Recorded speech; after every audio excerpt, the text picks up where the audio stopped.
Delivery Wall ay Pastor Tamaka, Apostolic Believers of Christ International, Isusyip Salmian. Before get like share, subscribe, and post notification bell to update every day the new videos. Thank you so much. God bless us all. Good morning everyone. How are you today? God be glory because His mercy is with forever. Magandang umaga sa lahat sa ating mga viewers, listeners dito po sa ating YouTube channel sa Facebook. Naway ang kapayapaan at habag biyaya ng Diyos ay sumasa atin sa pamamagitan ng ating Panginoon Jesucristo. Na ito po yung lingkod sa Tumaka Apostolic Believers of Christ International. Kapatid, sa bawat araw magpatuloy tayo na magpasalamat sa Panginoon dahil po ang Panginoon ay napakabuti po sa atin, no? Hindi po tayo pinabayaan ng Diyos. Sa bawat araw patuloy po ang biyaya ng Diyos sa atin dahil po ayaw ng Panginoon talaga na mapahamak ang tao. Dahil sa Panginoon na makamit tayo ng pagsisi at talikod tayo sa masamang pamuhay. Ay mga kapatid, mag-ingat po tayo dahil po sa paningin ng Diyos ay wala pong nakatago. Yan mga kapatid, dapat malaman natin. At kaya mag-ingat po tayo sa bawat araw. Sana mga kapatid ay lubin ng Diyos ay karapat-dapat po tayo sa kanyang kaharian. Now, shout out po sa lahat ng ating mga viewers, listeners dito po sa ating YouTube channel sa Facebook. May kapayapaan at habag biyaya ng Diyos ay sumasa atin lahat sa magitan ng ating Panginoon Jesucristo.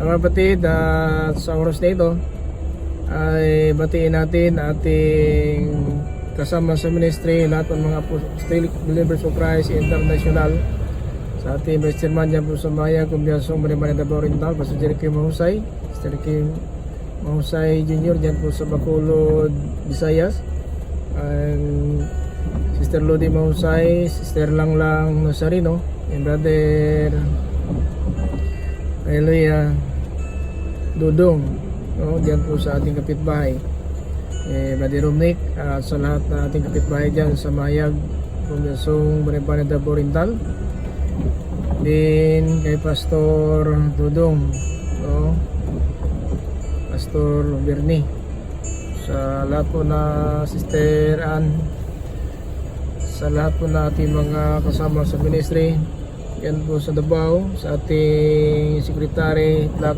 Forces Ministry, Pastor John Ribilisa, Pastor Jeffrey Ribilisa, kay Brother Erwin Agubato, kay Sister Annabel Jose Agubato, Sister Biami Agubato, Jose Agubato. So, sa lahat ng ating mga viewers ngayon, ating mga taga-subaybay sa ating mga live streaming, sa mga video na ating pinarating po sa buong sanlibutan. Dito mga kapatid, marami rin matutunan dahil po ang Diyos na ating pinaglingkuran, nakita po ang lahat ng bagay at nakita po tayo saan man tayo paroroon ay nakita po tayo ng Diyos. Kaya mag-ingat po tayo sa ating pamuhay mga kapatid.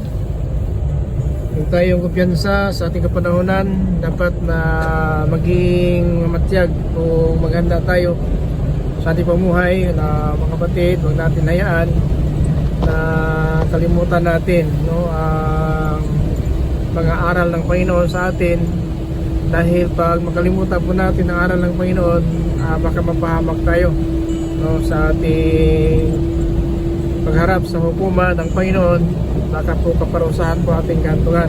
So ayaw ng Panginoon na gano'n na lamang, no, ating makamtan kasi mahal tayo ng Panginoon. Sinabi po na Biblia na walang nakatago, no, sa paningin ng Diyos, lahat po ay hayag mga kapatid. Nakita ko ang lahat ng pag-uugali nila. Wala kahit anuman na naitatago sa akin. Nakita ko rin ang mga kasalanan nila. Ganyan po ang Diyos sa ating palingkuran. So saan man tayo paroroon ay hindi po tayo nakatago. Kaya walang kapahamakan ang mga tao na naging masunurin sa Panginoon. Subalit kung maging Israel tayo, mapahamak talaga tayo, sapagkat tayo ng Panginoon talaga na gano'n na lamang ang ating kalagayan sa ating kapanahonan ngayon. na marami pong mga trahedya, mga pangyayari tulad ng landslide, lindol, bagyo, tsunami, higmaan, salot, na ito po ay mga kapatid sa kapanahonan natin ay gumagapang sa sanlibutan kung nangyayari ito sa ating kapanahonan. So salamat sa Panginoon ay po tayo pinabayaan kahit sa ganitong kalagayan natin ay patuloy po na ang Diyos na nagbigay ng biyaya po sa atin na walang nakatago kahit saan man tayo paroroon at gumawa tayo ng mabuti at kasamaan, alam po ng Diyos. Kaya ang mga matuwid kahit na pumabuwal ng 7 beses subalit makatayo, pero ang masama kapag nabuwal ay tuluyan talaga mga kapatid, no? Tandaan po natin. Kaya ayaw ng Panginoon na gano'n na lamang na mawala po ang pag-asa natin, no? Sa ating Panginoon. Kasi ang mga matuwid kahit mabuwal po ng 7 beses makatayo pa rin. Ang taong matuwid, mabuwal man ng 7 ulit ay tiyak na makakabangon uli. Hindi tulad ng taong masama na kapag nabuwal ay hindi na makakabangon pa. Ganyan po ang pamuhay natin. Kung matuwid pamuhay natin, kahit mabuwal man tayo ng 7 beses, makatayo pa. So, ibig sabihin mga kapatid, hindi po tayo mapuruhan. Pero ang masama, kapag nabuwal, ay hindi na makabangon. So kaya marami talaga ang namatay na wala na talagang, sabihin natin, kanyang kaligtasan sa kanyang kalagayan kasi napuruhan talaga, nabuwal talaga, hindi makabangon. Pero ang matuwid, kahit mabuwal, makatayo pa rin. So maraming tao na binaril, nasagasaan, kung sabihin natin sa anong paraan na siya pinapahamak, pero makabangon pa rin. Sapagkat dahil po sa katuwiran na ginawa natin, ang Diyos po ay nakasunod at nakatingin sa atin. At hindi po tayo matuluyan dahil iba po pag may Diyos po tayo, kasi ang Diyos nakatingin talaga sa matuwid, no? Yun po dapat natin malaman na ang Panginoon po nakatingin sa matuwid. Subalit, ang Panginoon ay laban sa mga masama. Ayon po sa 1 Peter in chapter 3 verse 12, din sa Proverbs 24:16 na ang matuwid, mabuwal man ng 7 beses, makatayo pa rin. Subalit ang masama, kapag nabuwal ay hindi na makatayo. So ang matuwid din naman na pamuhay ay sinasamahan po ng Panginoon at pinapakinggan ng Panginoon ang kanilang mga dalangin. 1 Peter chapter 3 verse 12. Sapagkat iniingatan ng Panginoon ang matuwid at sinasagot niya ang mga panalangin nila. Ngunit galit siya sa mga gumagawa ng masama. So yan mga kapatid, galit po ang Panginoon sa gumagawa ng masama. Na kung galit ang Diyos sa atin, po talaga, at maranasan natin, pulo na lang kapighatian dahil po galit ang Diyos sa atin. Tulad natin, pag galit tayo sa ating mga anak, ay pinaparusahan talaga natin ng palo, no? Para po makilala niya ang kanyang kamalian. So ganoon din ang Panginoon. Sa panahon po na kagipitan, hindi po sasagot ang Panginoon dahil po sa ating pumuhay. Kaya ayaw ng Panginoon talaga na mapahamak tayo. Kaya tinuturuan po tayo ng tamang pamuhay dahil po talaga kitang-kita ng Diyos, no? Kitang-kita po ng Diyos sa ating pamuhay. Jeremiah chapter 20 verse 12, ganito po ang sinabi ng Biblia na ang Diyos po talaga ay hindi makapagtaguan natin, no? Dito sa 20:12 sa Jeremiah, ito po sinasabi ni Propeta Jeremias, kapatid. O Panginoong makapangyarihan, nalalaman niyo po kung sino ang matuwid dahil alam niyo ang nasa puso at isip ng tao. Ipakita niyo po sa akin ang paghihiganti niyo sa kanila dahil ipinaubaya ko na po sa inyo ang saping ito. So kapag manalig tayo sa Panginoon, so alam po ng Panginoon na may mga tao na iba po intention sa atin, may balak ang ibang tao sa atin, pero ang Diyos po ay nakakaalam na may mga tao talaga na hindi maganda po ang layunin sa kanyang kapwa. So yun po sinabi ni Propeta Jeremias sa bayan ng Israel at ng Huda. O Panginoong makapangyarihan, nalalaman niyo po kung sino ang matuwid dahil alam niyo ang nasa puso at isip ng tao. So nalalaman ng Diyos kung matuwid pumahay natin o hindi, kasi bawat araw talaga ay nakatingin po ang Panginoon dito sa lupa kung may mga tao naghanap sa Kanya at nakaunawa ng Kanyang salita. Ayon po sa 53 in verse 2 dito po sa Psalms mga kapatid, na ang Panginoon nakatingin dito sa ibabaw ng lupa mula sa langit. Mula sa langit, tinitingnan ng Diyos ang lahat ng tao, kung may nakakaunawa ng katotohanan at naghahanap sa Kanya. So mula sa langit, nakatingin ang Diyos sa lahat ng tao. So sino mang tao, hindi ka makatakas sa Panginoon dahil nakatingin po siya sa iyo. Kaya mga kapatid, na wala nakatago sa paningin ng Diyos. Lahat talaga ay hayag sa paningin ng Diyos at wala tayong maidahilan, mga kapatid. Kasi hanggang na tayo na mo sa limutan, nakikita po ng Diyos sa ating pamuhay kung ano talaga ang ating motibo, no? Paano ang motibo natin sa ating pamuhay sa salimutan, alam po ng Panginoon, mga kapatid. Walang nakatago na kaya man, saan man tayo, mga kapatid, ang Diyos po nakatingin sa atin. Sa Proverbs 5:21, Sapagkat nakikita ng Panginoon ang lahat ng iyong ginagawa, saan ka man naroroon, tinitingnan ka niya. yan po mga kapatid. Nakita ng Diyos at ipumuhay ngayon na talagang wala po tayong panahon sa Kanya o mahalaga sa atin ang Panginoon. So kitang-kita po ng Diyos ngayon ating katayuan. Kahit sabihin man natin mga kapatid na tayo maka-Diyos, pero alam ng Diyos kung totoo kung hindi. Kasi alam po ng Diyos ang laman ng puso ng tao. Kaya wala tayong madahilan dahil mga kapatid, kahit na kung sabihin natin maka-Diyos tayo, pero alam ng Diyos kung ano ang laman ng puso natin. Kasi nasa puso po nakatingin ang Panginoon. Ayon po sa 1 Samuel chapter 17 at chapter 16 in verse 7, dito po mga kapatid sa 1 Samuel, na sabi ng Panginoon kay Samuel, huwag kang tumingin, no, sa kagwapuhan, kung kagandahan o ano man na makita mo sa tao. Kasi ang Diyos hindi po nakatingin, no, sa tulad ng pagtingin ng tao. Ang Diyos po nakatingin sa puso. Pakinggan natin sa 1 Samuel chapter 16 verse 7. Ganito po sinabi ng Panginoon. Pero sinabi ng Panginoon kay Samuel, huwag mong tingnan ang tangkad at ang kakisigan niya, dahil hindi siya ang pinili ko.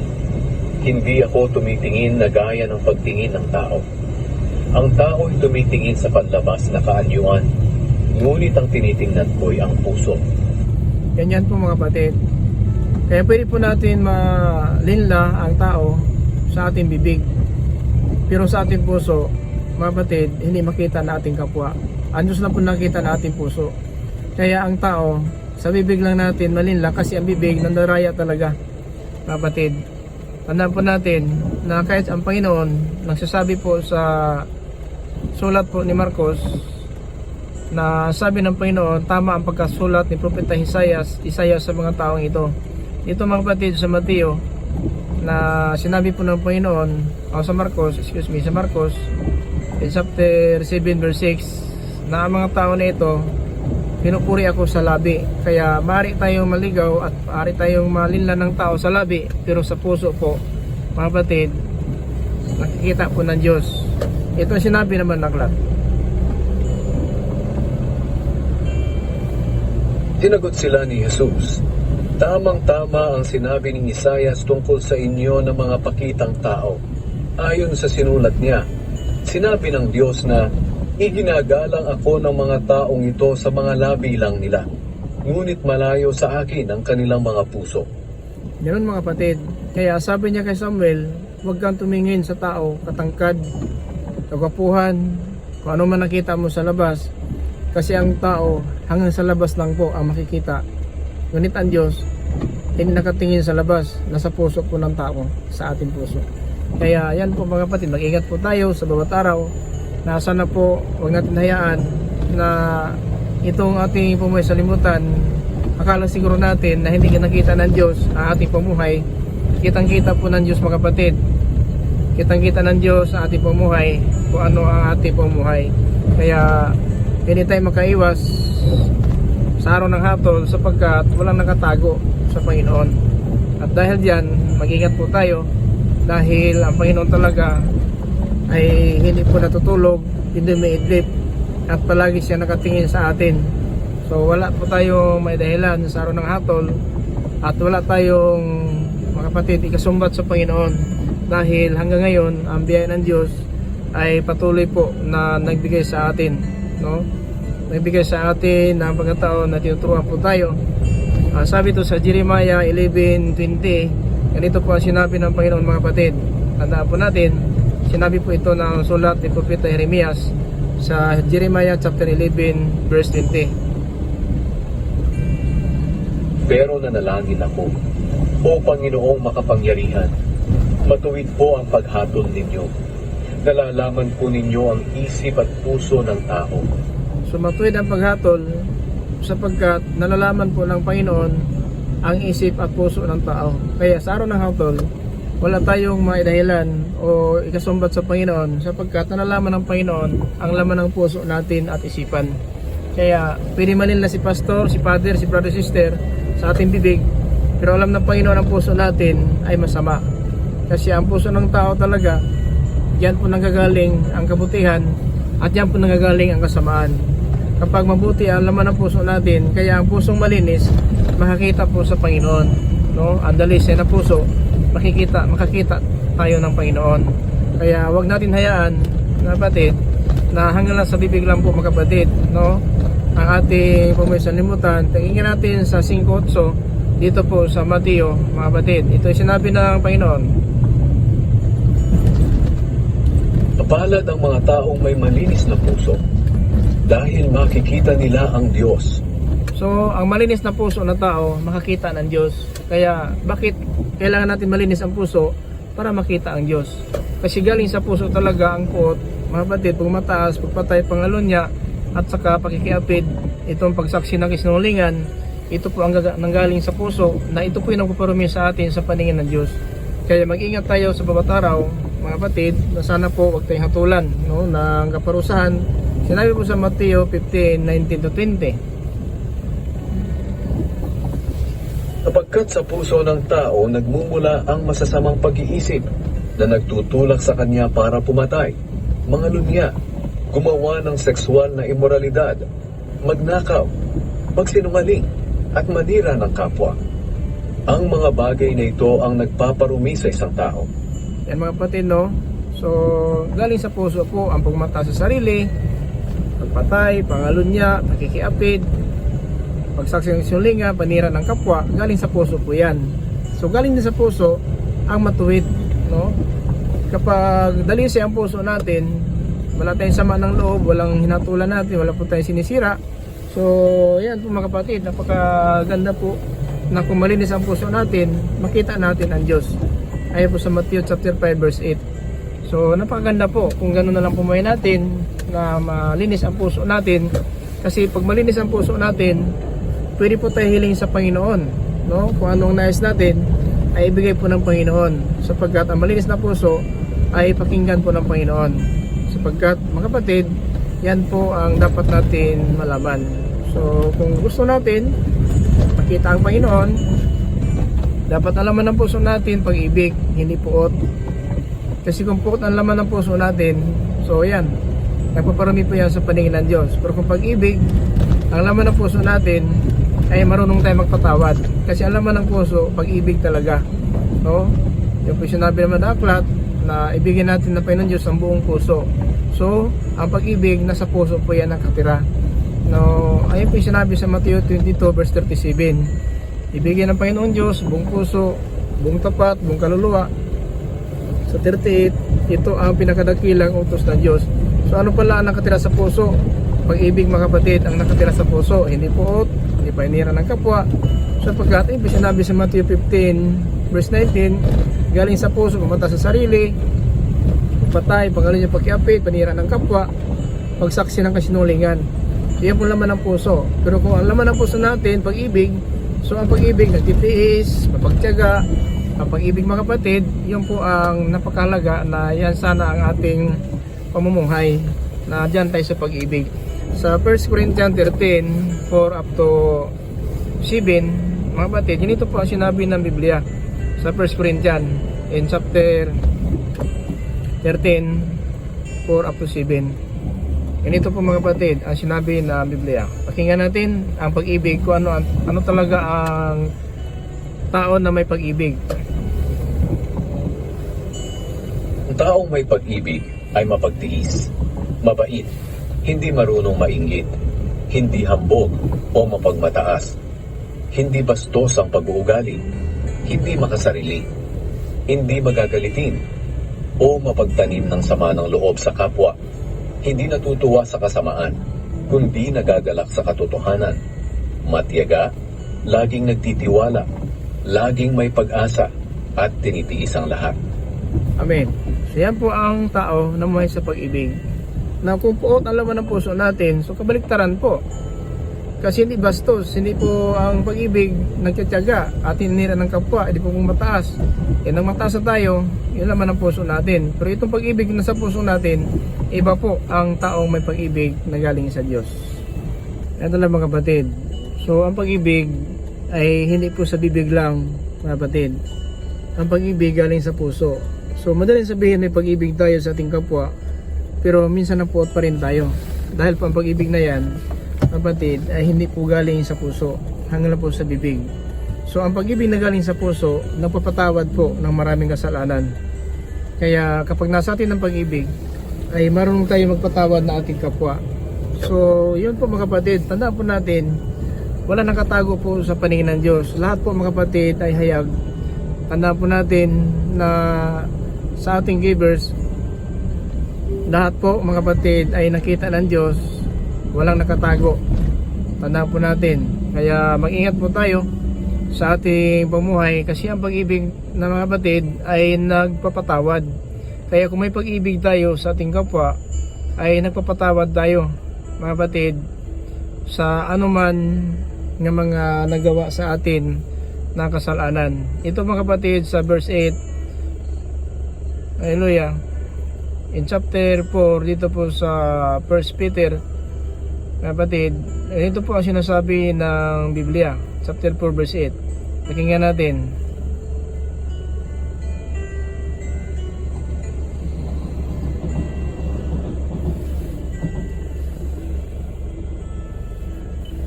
Ito na po Sa inyong tahanan ang isa't isa ng maluwag sa puso. So, ito mga kapatid, ang sinabi ng Biblia, magningas tayo sa pag-ibig, magmahalan tayo. Higit sa lahat, magmahalan kayo ng tapat. Sapagkat kung mahal mo ang kapwa mo, mapapatawad mo siya kahit gaano pa karami ang nagawa niyang kasalanan. Tanggapin ninyo sa inyong tahanan ang isa't isa ng maluwag sa puso. So, hindi kayo na, mga kapatid, bagsakan natin ng pintuan. Kasi mga tao po na may kumakatok na pulubi, minsan po binabagsakan ng pintuan. At kahit sabihin nila na mayroon, mga kapatid, mayroon silang kayamanan pero hindi marunong magbigay. So kaya napakahalaga talaga malaman po natin ang aral ng Diyos. Alam po natin na wala nang katago talaga sa paningin ng Diyos. Lahat talaga ay hayag. Ayon sa ating keywords sa 16:17 dito po sa Proverbs, ito po ating keywords na napakahalaga po na ganun po mga kapatid. Sa ating kalagayan ngayon, malaman po natin na sa mata ng Diyos walang nakatago talaga, no? Tandaan po natin, lahat po ay nakikita ng Panginoon. Ayon 16:17 dito po sa Jeremiah. Nakita ko ang lahat ng pag-uugali nila. Wala kahit anuman na naitatago sa akin. Nakita ko rin ang mga kasalanan nila. So mga kapatid, wala nakatago at nakita po ng Diyos ang kasalanan natin. Kaya sa araw ng hatol talaga ay wala po tayong madahilan, dahil po lahat po ng ginagawa natin habang nabuhay tayo sa limutan ay dadalhin po natin yan sa hatol. Kaya ayaw ng Panginoon na alis tayo sa limutan, na kaparusahan pala ang ating kahantungan, sapagkat ganoon na lamang ang pag-ibig ng Diyos sa atin mga kapatid. Kung gaano niya kamahal ang buong sangkatauhan sa sanlibutan, so pinaparito niya ang kaisa-isang anak upang sa lahat ng sumampalataya ni mapahamak kundi magkaroon mga kapatid ng buhay na walang hanggang. So ganyan po ang plano ng Diyos. Tanda po natin, yung po ang plano ng Diyos na sana hindi tayo mapahamak. So dahil ganyan ang plano ng Diyos, so palagaan naman natin mga kapatid, no, ang mga salita ng Diyos na tinuturo po sa atin. Kasi yan po ang ibig sabihin ng mananaklat, na dahil walang nakatago sa Panginoon, nakikita po ang lahat. Kaya mag-ingat po tayo. Mag-ingat po tayo sa ating pamumuhay, na sana po mga kapatid na hindi po tayo maparusahan. Sana po buhay na walang ating makamtan. So Jeremiah in chapter 20 verse 12, ang Panginoon na makapangyarihan, nalalaman niya na lahat nating ginagawa na matuwid.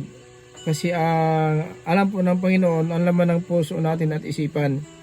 So kaya huwag tayong mapatid paninla, no, sa ating pamuhay, kasi naninla minsan tayo na ating ugali natin sa ating pag-iisip na ramdaman.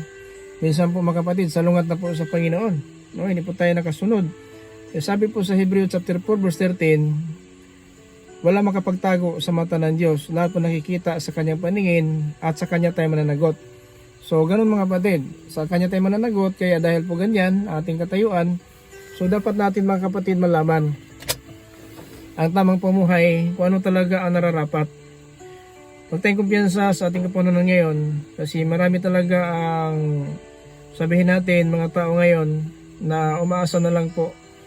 Mga kapatid, umaasa lang po ng sariling pagsisikap, hindi po mga kapatid umaasa sa Panginoon. Kaya ang mahalaga mga kapatid sa bawat araw ay dapat natin gawin, no, kung ano talaga ang nararapat, na walang nakatago sa paningin ng Diyos, lahat po ay hayag. Kaya ayaw ng Panginoon na mapahamak po tayo, ayaw ng Panginoon na tayo po ay maging Israel, no, sa kanyang paningin, sapagkat lahat po ng ginagawa ng tao ay alam po ng Diyos. So yun nga ang dapat natin gawin, kasi ang kalooban ng Diyos na sana makakamit ang lahat ng tao ng pagsisi at tumalikod sa masamang pumuhay.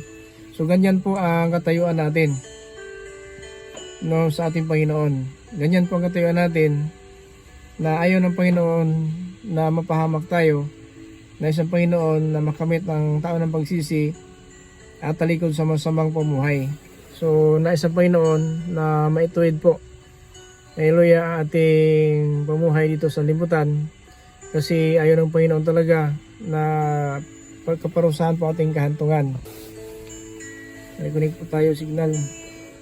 So yun mga kapatid, ayaw ng Panginoon talaga na kaparusahan po ang ating kahantungan, kundi ang buhay na walang hanggang. Mga kapatid, ang nais ng Panginoon ating makamtan. Sa bawat araw, wala po tayong ginagawa na sabihin natin, sarili natin na kakayahan. So ito po ang kalooban ng Diyos na nakapag-post tayo ng mga video, nakapag-live po tayo. Dahil po na ayaw ng Panginoon talaga na mapahamak po tayo. So lahat po ng ginawa ng tao ay hayag sa paningin ng Diyos. Jeremiah chapter 11 verse 20, na ito po sinabi ni Propeta Jeremias, pero nanalangin ako sa Panginoon na makapangyarihan sa lahat, matuwid po ang paghatol mo. Nalalaman po ninyo ang isip at puso ng tao. So kaya ang hatol ng Panginoon sa araw na paghatol, lahat talaga ay pananagutan natin kung ano po ang ating ginagawa habang buhay po tayo. Na huwag tayong kumpiyansa sa ating kapanahonan ngayon. So madali pong sabing Christian po tayo, may panampalataya, at saka pastor, bansag sa ating pari man o tagapagturo ng salita ng Diyos. Pero hindi basihan dahil pastor, pari, tagapagturo, manampalataya, Christian ay sigurado na. Dahil po hindi po lahat ng nagkaroon ng bansag pastor, Christian manampalataya pastor, kung manampalataya kung pari, kung itong tagapagturo, na may kasiguruan na po tayo. Dahil nakipagbaka pa tayo sa panahon natin ngayon, nakipaglaban tayo sa ating katawan na makalaman. Laban po ang espiritu sa laman at ang laman laban sa espiritu. So kaya mga kapatid, mag-ingat po tayo. Kasi walang nakatago sa paningin ng Diyos. Ayon sa ating key verse is Jeremiah chapter 16-17. Nakita po ng Panginoon, no, ang lahat at walang nakatago sa ating mga pamumuhay kung anong ginawa natin o ano man ang ating mga ugali. Alam po ng Diyos yan. Kasi walang nakatago po sa paningin ng Diyos. Kaya hanggang ngayon, ang Panginoon, tinuturuan po tayo sa tamang pamuhay at ayon ng Panginoon talaga na kaparusahan po ating kantungan. Ang nais ng Panginoon ay magkaroon po tayo ng pag-asa tungo sa kaligtasan. Now, sa ating panahon ngayon, hanggang sa mga oras na ito, ang pagpapala ng Diyos po ay natili pa po sa atin dahil yun talaga ang nais ng Panginoon na magkaroon tayo ng kapayapaan at lalo na po sa mga ating pangailangan sa bawat araw. Ito mga kapatid ay bigay po ng Diyos sa atin ang ating mga pangailangan, binigay po ng Diyos sa atin ang ating mga kahilingan sapagkat ang Diyos sa pagmahal, pagbiyaya, mapagkumbaba na Diyos at dahil dyan mga kapatid ay nagkaroon tayo ng mga bagay at hindi po tayo pinabayaan ng Diyos dahil po na mahalaga po tayo kaysa lahat ng bagay na sa limutan. So, lahat ng bagay na kita natin may katapusan, masusunod ito na apoy, pero tayo mga kapatid, tinuruan po tayo ng Panginoon para po na makapunta tayo sa kanyang kaharian. Yan na lang po ang pag-ibig ng Diyos sa atin. Kaya mag-ingat po tayo sa bawat araw, mga kapatid, huwag tayong kumpiyansa. No, sa ating kapanahonan, sana po ay magpatuloy po tayo sa paggawa ng kalooban ng Diyos dahil po ayaw ng Panginoon talaga mapahamak po tayo at ayaw ng Panginoon na sa ating pagharap sa hukuman ay kaparusahan po ating kahantungan. Now, lahat po na ating mga viewers, listeners po sa ating live streaming, sa ating mga video na pinupost po natin ito sa YouTube channel, sa Facebook. Sana mga kapatid na huwag kayong magsawa. Sana po ay patuloy tayong subaybay kasi malapit na po talaga ang kaligtasan kaysa bago pa tayo nananampalataya. Yan po sinabi ng Panginoon, mga kapatid, dito po sa Roman chapter 13 in verse 11 up to 12. Na sinabi na po sa Pablo na ating kaligtasan mas malapit na kaysa bago pa tayo nananampalataya. Ito pakinggan natin mga kapatid. Dapat ninyong gawin ito dahil alam ninyong panahon na para gumising kayo. Sapagkat mas malapit na ngayon ang oras ng ating kaligtasan kaysa noong una. Nang tayo'y sumampalataya kay Hesukristo, mag-uumaga na. Kaya iwanan na natin ang mga gawain ng kadiliman at isuot na ang kabutihan bilang panlaban nating mga nasa liwanag. Amen. Now, ang kaligtasan, alam po natin, sa mga pangyayari sa libutan, marami na pong palatandaan. Lindol, bagyo, landslide, may tsunami, may digmaan, may salot, may gutom. So ito'y palatandaan lang po na unti-unti na po natibawas na po ang tao sa lupa na dahil po alam po ng Diyos na malapit na po siya paparito. Kaya ayaw ng Panginoon na mapahamak po tayo. So bawat araw na isang Panginoon na matuto tayo. No? Sa bawat araw na isang Panginoon na pagpatuloy po tayo sa ating pamuhay po bilang Kristiyano. Kasi ayaw ng Panginoon na ang ating buhay ay masayang lamang. Kasi mahalaga po mga kapatid ang ating buhay sa lahat ng bagay na ating nakita. Now, dito mga kapatid sa Romans chapter 13 verse 11 to 12, ganito po sinabi sa Pablo, dapat ninyong gawin ito dahil alam ninyong ang panahon na para sa pagising sapagkat mas malapit na ang oras ng pagliligtas kaysa noon una pa kayo nanampalataya kay Kristo Jesus. Tama po. Kasi ilang taon na tayo naglilingkod sa Panginoon. Example natin, sa aking kalagayan is almost 20 years na po ako naglilingkod sa Panginoon. So alam ko ba, ilang taon na lang ang natitira na ayaw po sa kalooban ng Diyos, tayo papanaw sa sanlibutan. Kaya mas malapit ang kaligtasan kaysa bago pa tayo nanampalataya. Kasi sa ating pag-alis sa libutan, ligtas ka agad ating kaluluwa. So una po makapunta sa kaharian ng Diyos ang kaluluwa po natin. At pagparito ng Panginoon, sasama na po tayo sa Kanya mula sa Kanyang kaharian. Kaya dapat na natin mga kapatid, haleluya, na iwanan natin ang gawain ng kadiliman at isuot na natin ang kabutihan bilang panlaban natin na mga nasa liwanag. Ang kabutihan. So hindi pwede mga kapatid, no, na sa ating pamuhay ngayon, tandaan po natin na hanggang lang po sa Christian po tayo. Wala po tayong napakita po sa Panginoon sa pamuhay Christian. Kasi hanggang ngayon, nandiyan pa rin sa atin ang puot, panira ng kapwa, sa ating pagsinungaling, sa ating mga gawain na halos hanggang ngayon, ganun pa rin dati na hindi pa tayo naging Christian. Hanggang sa Christian na tayo, ganun pa rin. Nasa atin pa rin ang puot, nasa ating pagsinungaling, nasa ating panira ng kapwa. So, hanggang ngayon ganun din. So, hindi pwede po yan. Kaya nga, binago na tayo ng Diyos kasi ang mga kay Kristo, binago na po. Paano sabihin natin binago na tayo? Pero ating ugali, walang pagbabago. No? Ayon po sa 5:17 dito sa 2 Corinthians na ang kay Kristo, mga binago na po sila. Ang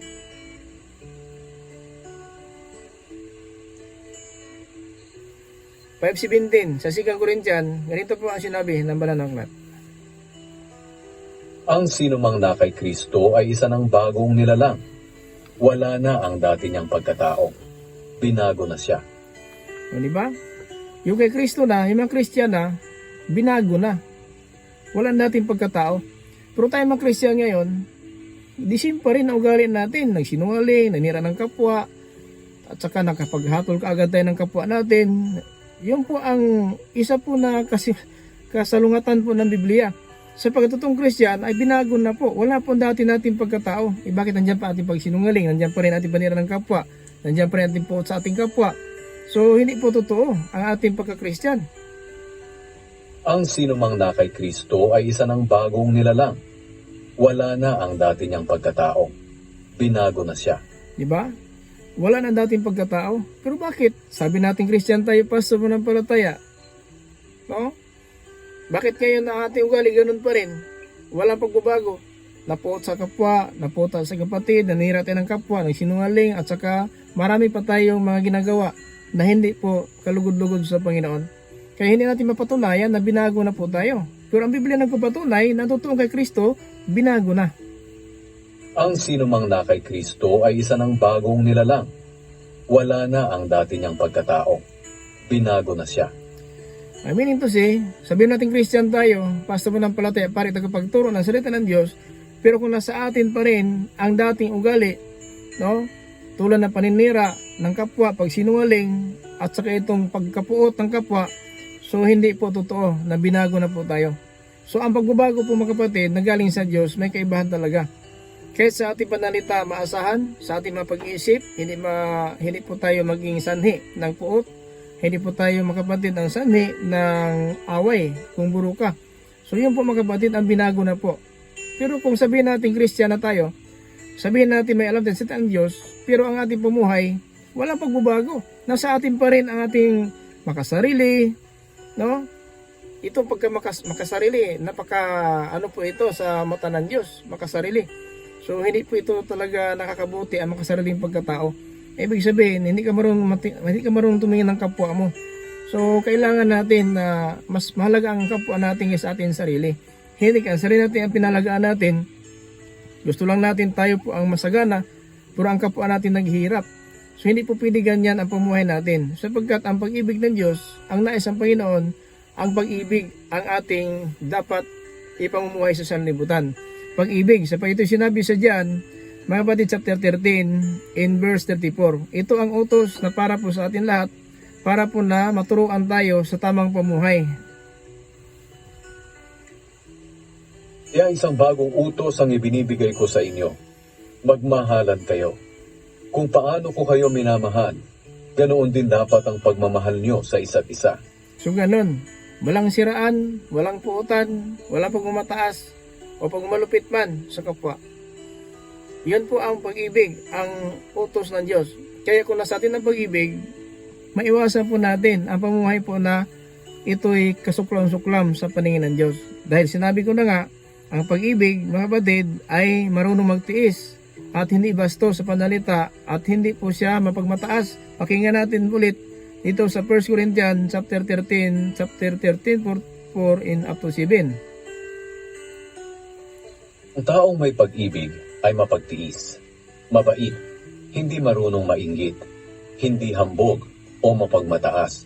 So ang tao may pag-ibig, ito mga kapatid, mapagtiis, mabait, hindi marunong mainggit. Pero minsan ang tao, dahil sa kainggitan, nakalimutan na po siya Christian, nakalimutan na po siya pastor, Dahil po sa kainggitan. Mga pastor pastor nga nag-away na po sa inggit. Christian Christian nag-away sa inggit. Paano pa kaya? Paano mananahan ang pag-ibig sa atin? Nasa atin ang inggit. So ang kainggit mga kapatid, yun po ang nagpapaligaw sa atin na ating pananampalataya. Kapag nainggit na po ang tao, ay ibig sabihin, yung nasa kapwa niya, nais angkinin. Yun po ang inggit na wala po sa buhay Christian yan. Wala po sa buhay na may pag-ibig na galing sa Diyos. Kasi ang pag-ibig, mga kapatid, mabait, hindi marunong mainggit, hindi hambog, hindi mapagmataas. No? Kasi ang paghambog natin, kahit wala tayong kaukaw, kung ibig sabihin, wala tayong mapulot, parang mayroon pa rin. Kahit na naghihirap na, parang hindi naghihirap. Para lang napatunayan ang kanyang pagkahambog. At saka itong pagmamataas. No? Pagmamataas mga kapatid, wala po yan sa pamumuhay Christian ang pagmamataas. Kasi ang Christian, pag-ibig po ang nakatanim sa puso. Hindi puot, hindi pahinira, at hindi pagmamataas. Ang taong may pag-ibig at hindi hambog at walang inggit. Ang kainggit kasi ng tao, yun po ang magpahirap sa atin dahil sa ating inggit, pinapahirapan mo ng sarili natin. Kung nakita ka ng magandang bahay sa kapwa mo, gusto mong magbili ng magandang bahay, baka mangnakaw ka na, mahirapan ka na sa kulungan o mapatay ka pa. Kung nainggit ka na sa sasakyan ng kapwa mo, baka bibili ka ng sasakyan, wala kang pira, baka ma-hold up ka para makabili ka ng sasakyan. So mapahamak ka pa rin dahil po sa inggit mo. Kasi ganun po ang may inggit. Ang nakita niya sa kanyang kapwa, gusto niya angkinin. Yun po ang pamuhay na may kainggitan. Hindi pwede po sa pamuhay Kristiyano. Verse 5. Hindi bastos ang pag-uugali. Hindi bastos pa ugali. No? So kita natin sa mga sa mga YouTube, Facebook, may mga nakahubad po diyan, no? Nakahubad, naka-post sa Facebook, sa YouTube, nakahubad ang mga babae, nakahubad ang mga lalaki. Kahit ano na lang makita mo sa YouTube, Facebook, mga kapatid. So ganoon po. Hindi po pwede yan na titigan mo yan sapagkat yun po ang linla po ni Satanas para ang ating pagka-Christian, ang ating pagpapalataya para masubok kung saan talaga mas maano sa puso mo. Yung aral ng Diyos o yung naramdaman. So ganun po. Marami pong ganyan bastos na mga post, bastos panalita. Mga kapatid, na minsan po ito ay nakalimutan natin ang ating pag-Christian kung pagkamananampalataya. Hindi ganyan mga kapatid. No? Hindi ganyan po ang pamuhay nating Kristiyano. Dapat natin malaman, no? Ulitin natin sa verse 5. Hindi bastos ang pag-uugali. Hindi bastos ang pag-uugali, hindi makasarili. Hindi makasarili. Hindi magagalitin. Hindi magalitin. Ayan mga kapatid. O mapagtanim ng sama ng loob sa kapwa. Hindi mapagtanim ng loob sa kapwa. Kaya yun mga kapatid, ang ginawa natin, kaagad natin mga kapatid, ginawa ang nararapat kung tama. Sabihin man nila na iba ang ugali natin, basta sa Diyos, tama. Kasi may mga tao na kung ikaw po ay napagtimpi lang, kung nagtitimpi ka lang, iba na po ang pag-isip nila. Parang ginawa ka ng kaaway, parang ginawa mo silang kaaway. Kung nagtimpi ka lang, ibig sabihin nagpakumbaba ka. Pero ang iba, pag nagpakumbaba ka, parang ginawa mo silang kaaway at para na po sila na kinapupuutan mo. Pero hindi po, kasi alam ng Diyos ang puso natin, wala pong nakatago sa paningin ng Diyos. Kung husgahan man tayo ng kapwa natin, kung ano ang ating ginagawa, halimbawa, nagpakumbaba lang tayo, ayaw natin ng gulo, pero sa iba na po sila. O, parang iba na po ang pag-isip nila, parang ginawa mo silang kaaway, ginawa mo silang kinapupuutan, pero ang Diyos po nakakaalam dyan kung sino talaga ang nagsasabi ng katotohanan. Totoo ba talaga may puot ka? Totoo ba talaga na ikaw po ay may sama ng loob sa kapwa mo? Ang Diyos lang po ang makakasabi ng katotohanan. Hindi po mga kapatid tayo makapagsabi sa bibig natin na katotohanan lahat sapagkat kahit sinabi ng bibig pero sa puso hindi po, no? Sa puso natin hindi po. Marunong tayo magpatawad sa bibig pero sa puso natin may puot pa rin. Alam po ng Diyos yan, no? So hindi po pwede ganyan ang pumuhay po ng mga Kristiyano na may kay Kristo Jesus. Verse 6. Hindi natutuwa sa kasamaan, kundi nagagalak sa katotohanan. Hindi natutuwa sa kasamaan, kundi nagagalak sa katotohanan. Kaya pasensya lang, galit talaga ako sa mga tao na namumuhay pa rin sa itong kasinungalingan. Kasi ayaw ko talaga na gano'n na lang, no, ang pamumuhay natin sa libutan.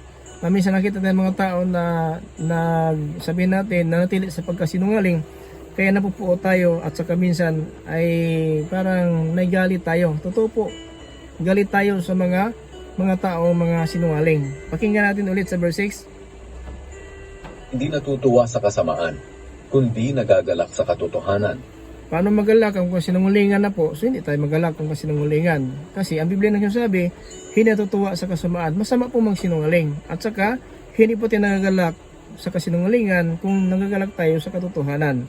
At saka sa verse 7, Matiyaga, laging nagtitiwala, laging may pag-asa, at tinitiis ang lahat. ganun po, magtiis po tayo. Huwag tayong magpakukunwari na Christian tayo pero hindi marunong magtiis. Kailan magtiis po tayo? Mga kapatid, matiyaga. Ang pagtitiyaga, tinatanggap lang natin ano ang nasa atin ngayon. Huwag mo pilitin ng pagkataon kung hindi mo talaga maabot yung nais mo. So magtiyaga lang. Alam po ng Diyos na nangailangan tayo at alam po ng Diyos yun po ang ating kahilingan. Pero kailangan magtiyaga, kailangan magtiis hanggang kailan ibigay ng Diyos ang ating pangailangan. Huwag natin pangunahan ang Diyos. Sapagkat alam ng Diyos, pag bigyan tayo ng bagay na yan, maiba na po tayo. Baka mapahamak po tayo. Kasi may mga tao na hangad ng mga bagay na hindi po maganda ang kanilang motibo. So dahil hindi magandang motibo, hindi ibigay ng Diyos yan.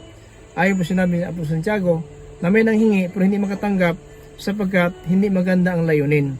So ganun po, marami naghangad at hindi mabigay ng Diyos. Alam po ng Diyos kapag mayroon ka na dyan, so alam po niya kung anong motibo. Bakit ka nanghiling, bakit ka na nangailangan. Alam po ng Panginoon na hindi po maganda po ang kalalagayan mo pag nakarating ka na ng iyong mga hinangad. Kaya ayaw ng Diyos na ipahamak tayo. Kontrolado po tayo ng Diyos. Hanggang dyan lang po tayo. Tanggapin na natin kung ano at magtitiis lang po tayo. Kasi kailangan talaga mga kapatid na tayo po magtatyaga. At saka ayaw ng Panginoon talaga na mapahamak tayo dahil po sa mga bagay na ating mga hinahangad. At kung nagkaroon na tayo dyan, mga kapatid, hindi natin magawa ang kalooban ng Diyos. No? So kaya kailangan natin matutunan ang tamang pamuhay. Huwag natin hayaan na hanggang ngayon, akala siguro natin na ang ating mga ginagawa ay hindi nakita ng Diyos. Kitang-kita po ng Diyos mga kapatid. Ayon po sa ating key verse, mga kapatid, ito po sa Jeremiah in chapter 16 verse 17 na lahat po nakikita ng Panginoon. Kaya wala tayong maidahilan kasi lahat po nakita ng Diyos ang ating ginagawa. Wala pong nakatago. Ito po ating key verse. Pakinggan natin ulit sa 16:17 sa Jeremiah. Nakita ko ang lahat ng pag-uugali nila. Wala kahit anuman na naitatago sa akin. Nakita ko rin ang mga kasalanan nila. Iba, ugali, wala nakatago. Ang ugali ng tao, minsan nakakabuti, minsan nakakasama. May ugali po na mabuti, kaya siya po magtitiis kapag kumbaba sapagkat ugali po ng mabuti yan. Pero ugali mo naman pagmataas, yan po ang magpasama sa atin sa paningin ng Diyos. Kaya kailangan natin malaman sapagkat nakita ng Diyos ang lahat. Pag ugali, wala kahit anumang nakatago sa ating Panginoon, nakikita niya ang lahat ng kasalanan ng tao. Kaya ingat tayo. Sana po mga kapatid, nakatulong po sa atin ang mga salita ng Diyos na ito po talaga ay dapat natin malaman kung ano talaga ang nararapat noon na pamumuhay.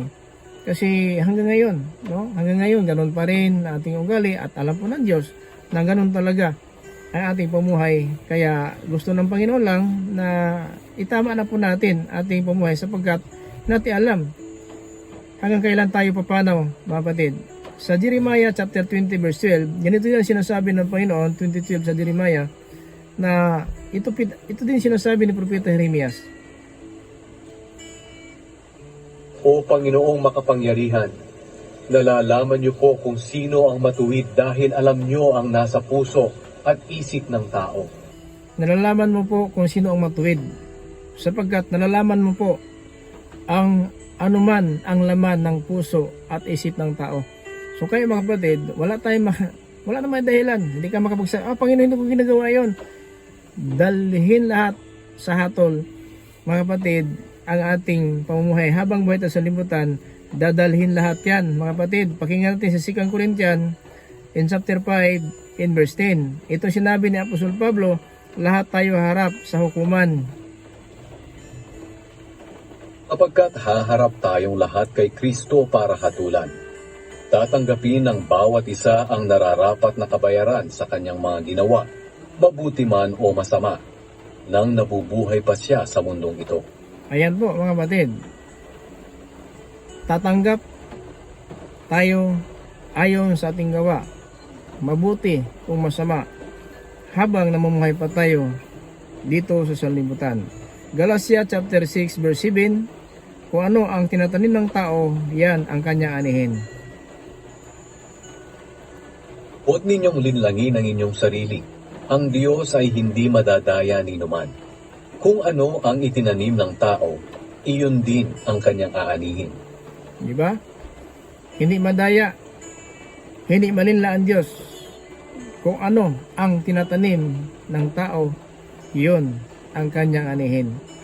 Now, habang buhay pa tayo, mga kapatid, maiwasan pa natin, mga kapatid, ang parusa ng impyerno. Pero kung mamatay tayo na walang pagbabago ng ugali, dala-dala natin bansang Kristiyan, pastor manampalataya, pare, tagapagturo man, kung hanggang ngayon, ganun pa rin ang paugali natin, sayang lang ang ating bansang Kristiyan, pastor, pare, tagapagturo, kung mananampalataya. Hindi po yan ang garantiya, ang bansang pastor, pare, Christian, manampalataya, kung tagapagturo tayo, hindi yan ang makapagbigay ng garantiya sa araw ng paghukom. Ang gawa natin ang magbigay ng garantiya kung ano ang ating motibo o pamumuhay man dito sa sanlibutan. Kaya mga kapatid, napakaliwanag po na sinabi ni Apostol Pablo sa Galatia chapter 6 verse 7, huwag niyo nilangin ang inyong sarili. Ang Diyos hindi madaya ni numan. Kung ano ang tinanim ng tao, yun ang kanyang anihin. So yan mga kapatid, ang sinabi ng Biblia. Mag-ingat tayo mga kapatid. Huwag tayong kumpiyansa dahil mahirap na. Umaasa tayo mga kapatid. Maraming salamat mga kapatid sa lahat ng mga viewers natin, listeners dito sa YouTube channel sa Facebook. Like and share. Kapayapaan, habag. Biyaya ng Diyos na ay makamtan ng bawat isa sa magitan ng ating Panginoon Kristo. Ito po ulit po sa Tumaka, Apostolic Believers for Christ International. And sinin to us, grace, mercy, and peace be with us by Jesus Christ. Amen.